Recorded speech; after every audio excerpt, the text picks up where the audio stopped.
Olivier Delamarche, visionnaire ou marchand de peur. Okami ga kitazo, le loup arrive en japonais. Imaginez un chroniqueur financier à la mine sombre, semaine après semaine, annonçant l'imminence du krach et l'effondrement de l'euro. Pendant des années, il a tenu ce rôle à la télévision. Bravant le consensus avec des prédictions apocalyptiques, Olivier Delamarche, 59 ans, est cet imprécateur des marchés, dont la voix a résonné sur BFM Business de 2009 à 2017. Aujourd'hui banni des médias traditionnels, il rassemble une audience fervente sur des canaux alternatifs. Qui est vraiment Olivier Delamarche ? Un lanceur d'alerte visionnaire incompris ou un prophète du malheur qui crie au loup sans relâche ? Les faits parlent d'eux-mêmes. Les débuts discrets, à la renommée médiatique, Olivier Delamarche naît en 1966 et entame sa carrière aux côtés de Jean Borgex en tant qu'analyste financier chez Pinaton, une société de bourse parisienne. Brillant et déterminé, il grimpe les échelons successivement. Sales trader chez Pinaton, puis Warnier et Leven. Il se spécialise en gestion de portefeuille et analyse macroéconomique. En 2004, flairant les lacunes du marché, il lance sa propre SICAV, puis cofonde en 2005 la société de gestion Platinium Gestion, avec l'ambition de dépoussiérer le milieu financier français. Platinium prospère pendant près d'une décennie avant qu'il ne la revende en 2014. Signe que Delamarche sait aussi concrétiser ses succès dans ses affaires. Cette crédibilité professionnelle le mène sur des plateaux de télévision. À partir de 2009, il devient chroniqueur hebdomadaire chez BFM Business, la grande chaîne d'infos économiques. Chaque mardi matin, face aux autres experts boursiers, il douchait l'optimisme ambiant, sa mine renfrognée et son ton mordant contrastaient avec des sourires, des analystes euphoriques. Il n'hésitait pas à flinguer le moindre chiffre trop rose. Solide argument à l'appui, il vitupère contre le quantitative easing de la Fed, contre le déficit abyssal du budget japonais ou contre le désastre annoncé de l'euro, relatait un blogueur impressionné. Delamarche incarnait alors l'ours de service, un super bear à contre-courant, nécessaire pour tempérer l'exubérance des marchés. Son discours de pessimiste forcené était devenu un segment très suivi, repris chaque semaine par des dizaines de blogs et de tweets de fans en quête de paroles différentes. Mais à force de jouer les Cassandres, ne risquait-il pas de lasser ses autres ? Ou pire, de franchir les lignes rouges de son média. Position économique, iconoclaste ou complotiste. Dès ses chroniques sur BFM, Delamarche se singularise par des convictions tranchées en économie. Il est viscéralement eurosceptique. Pour lui, la monnaie unique est un système qui n'est pas viable, maintenu artificiellement par dogmatisme politique. Au plus fort de la crise grecque en 2015, il fustige la religion euro, qui pousse Alexis Tsipras à capituler face à Bruxelles, regrettant que le Premier ministre grec n'ait ni testicules ni cerveau, je cite, pour sortir de la zone euro. Ce rejet de l'euro va de pair avec sa méfiance envers l'Union européenne et les institutions internationales, qu'il accuse de sacrifier les peuples sur l'autel de la finance. Parallèlement, Delamarche développe une vision sombre de la dette.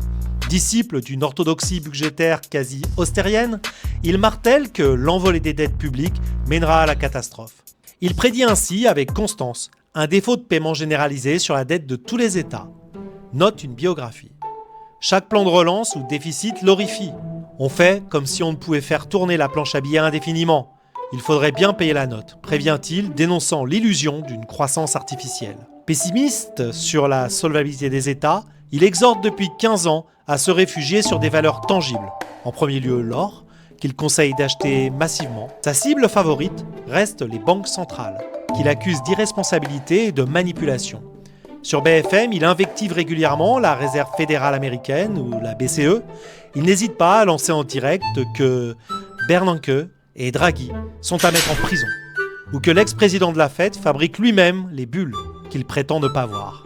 Pour Delamarche, ces banquiers centraux ont instauré un capitalisme de connivence où toutes les erreurs sont couvertes par la création monétaire. Aucune sanction contre les financiers fautifs, déplore-t-il. Vous pouvez faire n'importe quoi, ruiner une banque ou un pays. En général, vous touchez comme une petite prime et personne ne vous en veut. Son discours ultra-critique envers l'establishment économique flirte parfois avec le complotisme, reprochent ses détracteurs. Sur BFM, ses collègues notaient que son approche frôlait souvent le catastrophisme paranoïaque. Lui se voit plutôt comme un esprit libre et hétérodoxe, proche en cela d'autres francs-tireurs de la finance française comme Philippe Béchade ou Charles Gave. Anti-euro, anti-dette, anti-banque centrale, Olivier Delamarche coche toutes les cases de l'iconoclaste. Ses prises de position radicales font singularité, mais elles ont aussi précipité les premiers grands orages de sa carrière médiatique. Polémique et ostracisme, la chute du prophète du malheur. En mai 2017, le couperet tombe. BFM Business se sépare d'Olivier Delamarche. Après 8 ans d'antenne, le chroniqueur iconoclaste est remercié, aux grandes dames de ses fans. « Je suis viré de BFM », annonce-t-il, amèrement sur les réseaux sociaux. La chaîne, de ce côté, invoque un repositionnement éditorial. Au fusionnement, ses dirigeants ne supportaient plus ses diatribes anxiogènes et son entêtement à voir des complots financiers partout. La presse spécialisée le surnommait le prophète du malheur de BFM, soulignant combien sa liberté de ton dérangeait. Delamarche, lui, clame qu'on l'a évincé parce qu'il parlait trop librement des sujets tabous, refusant de vendre le produit que voulait la direction. Qui croire ? Quoi qu'il en soit, cette éviction marque la fin d'une ère. Le franc-parler, qui avait fait son succès, venait de le pousser hors du mainstream. Loin de se laisser abattre, Delamarche rebondit rapidement, mais en dehors des sentiers battus. Quelques mois plus tard, on le retrouve sur une nouvelle antenne, RT France, la branche française de Russia Today, financée par le Kremlin. De 2018 jusqu'à sa fermeture forcée en 2022, RT France offre à Delamarche un plateau tout acquis à ses idées. Il y co-présente l'émission économique C'est Cash, où il continue de prophétiser la catastrophe. Désormais, avec la bénédiction d'un média alternatif, cette collaboration RT va cependant plonger Delamarche dans des polémiques encore plus virulentes. RT France est vite perçu comme un organe de propagande russe, notamment après le début de la guerre en Ukraine. Qu'à cela ne tienne, alors que nombre de ses collègues quittent RT après l'invasion de février 2022, Delamarche reste fidèle au poste. Delamarche a exercé pendant 3 ans sur la chaîne de propagande russe RT, Voix de la Russie pour manipuler les opinions, rappellera sévèrement un blogueur en 2024. Sur RT, Olivier Delamarche adopte en effet des positions très alignées avec la rhétorique du Kremlin. Chaque semaine, dans sa revue de presse, diffusée en ligne, il dénonce l'alliance otanesque et l'alignement de l'Europe sur les États-Unis, pour expliquer la guerre en Ukraine. D'après lui, ce ne serait pas la Russie le problème, mais l'entêtement de l'OTAN et des Européens. Ces segments qu'il anime sur la guerre sont ouvertement anti-américains et anti-OTAN, au point qu'on peut y voir un écho direct de la propagande de Moscou. Delamarche partage ses analyses sur sa chaîne Telegram, afin de contourner la censure des grandes plateformes. Le discours est rodé. L'agression russe serait en réalité un affrontement entre Moscou et Washington, où Paris et l'UE ne seraient que des vassaux entraînés malgré eux. Cette posture lui vaut de vives critiques en France.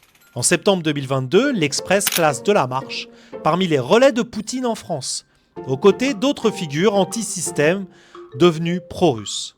Rester sur RT, après l'interdiction de la chaîne en Europe, c'était franchir le Rubicon. Pour ses détracteurs, Delamarche a fait passer sa croisade personnelle avant la défense de la démocratie. Lui s'en moque et persiste.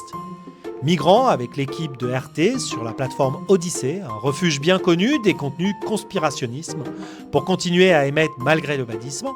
Mais la polémique, la plus retentissante, éclatera sur un tout autre terrain, celui du débat public français. Car au-delà de l'économie, Delamarche n'hésite plus à tirer à boulet rouge sur les élites politiques. En 2023, en pleine grogne sociale et tensions géopolitiques, il lâche une phrase choc lors d'une interview. « Ceux qui nous gouvernent sont des psychopathes !» Selon lui, les dirigeants auraient besoin d'une guerre pour cacher leur saloperie et mener le monde au chaos, sans aucun scrupule. La formule frappe fort. Relayée dans une vidéo YouTube intitulée « Sans détour, ceux qui nous gouvernent sont des psychopathes », elle devient virale sur les réseaux anti-système. Delamarche assume ce verbe hautement polémique, convaincu que l'époque est trop grave pour mâcher ses mots. Ses supporters applaudissent son courage de dire la vérité crue, tandis que ses détracteurs y voient la preuve de plus de sa dérive complotiste sur Twitter, rebaptisé X. Olivier Delamarche multiplie d'ailleurs les provocations. Ses coups de gueule, jadis cantonnés à l'économie, s'étendent maintenant à tous les sujets brûlants. Du Covid à la géopolitique, invectives personnelles comprises. Lorsqu'un expert anticomplotiste ose le corriger en ligne, Delamarche rétorque publiquement « Clochard !» en le citant sans autre forme de procès. Insulter un adversaire de clochard devant ses 40 000 abonnés, cela en dit long sur le tempérament du personnage et sur la tonalité des débats qu'il alimente. Chaque tweet de Delamarche est guetté par sa communauté comme une pépite de bon sens iconoclaste, tandis que ses opposants scrutent la moindre outrance pour le décrédibiliser. Éviction des médias traditionnels, accusations de servir la propagande du Kremlin, déclarations incendiaires sur les dirigeants, les polémiques n'ont cessé de jalonner la route d'Olivier Delamarche. Mais s'il y a bien une chose qu'on ne peut pas lui retirer, c'est sa constance. Il continue de prophétiser les mêmes cataclysmes depuis 15 ans, ce qui nous amène à une question cruciale. Ces prédictions de chaos se sont-elles réalisées ou n'étaient-elles pas des mirages ? Prédictions apocalyptiques, le loup qui crie fort. Olivier Delamarche s'est fait connaître par ses convictions alarmistes. À l'entendre, l'euro devrait imploser, les marchés boursiers s'effondrer en cendres et l'hyperinflation ravager nos économies. Or, en 2025, force est de constater que le monde tient encore debout. Certes, tout n'est pas rose, loin de là. Pas de retour au franc, ni de dislocation de l'Union européenne, du moins pas encore. De même, Delamarche a longtemps prophétisé un krach boursier monumental pire que 2008, provoqué par les excès de liquidité des banques centrales, mais les marchés actions, bien qu'ébranlés en 2020 par la pandémie, ont ensuite connu de nouveaux sommets historiques, contredisant son pronostic d'effondrement systémique. Quant à l'hyperinflation qu'il jugeait inévitable, à force de faire marcher la planche à billets, elle ne s'est pas matérialisée dans les économies occidentales. L'inflation a certes flambé en 2022, 2023, plus de 10% en Europe, du jamais vu depuis 40 ans, mais on reste loin de la spirale infernale type Weimar ou Zimbabwe qu'il redoutait. Pour ses critiques, ces ratés à répétition prouvent que Delamarche est plus marchand de peur que véritable oracle économique. Sur un ton moqueur, un commentateur résumait « Je vous résume ce qu'il dit depuis 15 ans. Krach en 2001, 2008, 2020. Il conseille l'or depuis le début, parle de milliers de milliards imprimés, de l'hyperinflation à venir, du chômage de masse, des tickets de rationnement, de la guerre. Le portrait d'un prophète du malheur coincé en mode repeat. Effectivement, Delamarche semble rejouer indéfiniment le même scénario catastrophe, quel que soit le contexte. D'aucuns ont fini par voir en lui le garçon qui criait le loup, toujours en alerte rouge, même quand le loup n'arrive pas. Cependant, ses partisans objectent que le match n'est pas fini. Les prédictions de Delamarche seraient simplement prématurées, mais fondées. Il a vu avant les autres les dangers du système. La montagne de dettes, les bulles gonflées par l'argent facile, et estime que l'addition finira par tomber tout au tard. Pour eux, si l'effondrement n'a pas eu lieu hier, il peut très bien survenir demain. D'autant que les déséquilibres pointés par l'analyste n'ont fait que s'aggraver. Le temps finira par donner raison à Delamarche, pense-t-il. Et il vaut mieux se préparer grâce à ses conseils. Acheter de l'or, diversifier hors du système bancaire, plutôt que de se fier à la propagande rassurante des institutions. Après tout, la crise de 2008 et d'autres chocs ont bien eu lieu, et Delamarche les avait anticipés, rappelle-t-il, citant son pessimisme constant comme une forme de lucidité. Alors, qui a raison ? Est-il un faiseur de peur dont les prophéties s'auto-entretiennent sans jamais se réaliser ? Ou un visionnaire en avance sur le calendrier ? Condamné à prêcher dans le désert jusqu'au jour du grand effondrement ? Le doute plane. À chacun se fera son opinion. Ce qui est sûr, c'est que l'homme n'a pas dit son dernier mot et ne dispose encore d'une large audience, prête à l'écouter religieusement. Une audience fidèle et des canaux alternatifs décomplexés, écartés des médias dominants. Olivier Delamarche n'a pas disparu pour autant, bien au contraire. Il a su fédérer sa fanbase autour de lui en investissant les plateformes alternatives et les réseaux sociaux. Aujourd'hui, ses analyses percutantes et son franc-parler trouvent refuge sur YouTube, Sud Radio, Odyssey, Thinkerview et même dans une lettre financière qu'il dirige lui-même. Dans l'une d'elles, visionnée plus de 1,3 million de fois, on le voit déclarer « Ce n'est pas la Russie mais bien l'Europe qui va se transformer en Grèce », provoquant un tollé et confirmant son statut de trublion sur la toile. À la radio traditionnelle, il a trouvé refuge sur Sud Radio, station devenue le haut-parleur de nombreuses voix dissidentes. Régulièrement invité par André Berkoff ou Patrick Messer, il y déroule ses théories économiques et politiques sans langue de bois, face à un public souvent acquis à ses idées. Delamarche s'est également lancé dans l'aventure de la newsletter indépendante, avec son compère Sylvain Tiger, où ils confondent les incorruptibles, présentés comme la première lettre économique de France. Cette lettre mensuelle, accessible par abonnement, se veut le relais de l'économiste le plus cash de France, un slogan dont Delamarche s'enorgueillit. La lettre des Incorruptibles promet des coups de gueule 100% sans filtre d'Olivier, ses analyses macroéconomiques et du contenu satirique. Le ton y est direct, parfois moqueur, et le but affiché est clair, aider les abonnés à ne plus gober les mensonges et les fake news des médias. Retrouve là la rhétorique anti-système chère à Delamarche, qui fait écho aux convictions de ses lecteurs.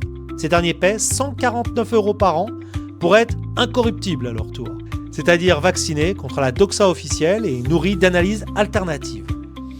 La communauté des Incorruptibles organise même des dîners, débats et des rencontres, signe que Delamarche a su bâtir un véritable mouvement autour de sa personne. Outre YouTube et sa lettre, il utilise la plateforme Odyssée alternative décentralisée à YouTube pour contourner les censures éventuelles. C'est là qu'il a continué à diffuser son émission C'est Cash, après l'interdiction de RT, fidélisant son public adepte de ces canaux moins conventionnels. Il est également actif sur Telegram et X, où chaque post suscite des vifs débats. Enfin, on l'a vu invité sur le long format sur Thinkerview, le média YouTube aux interviews fauves. Dans un entretien de plus de 2 heures, Delamarche a pu exposer non seulement sa vision de l'économie, mais aussi, plus controversée, ses opinions sur l'immigration et l'état de la France, qui ont révélé chez lui un certain tropisme identitaire d'extrême droite, selon les observateurs.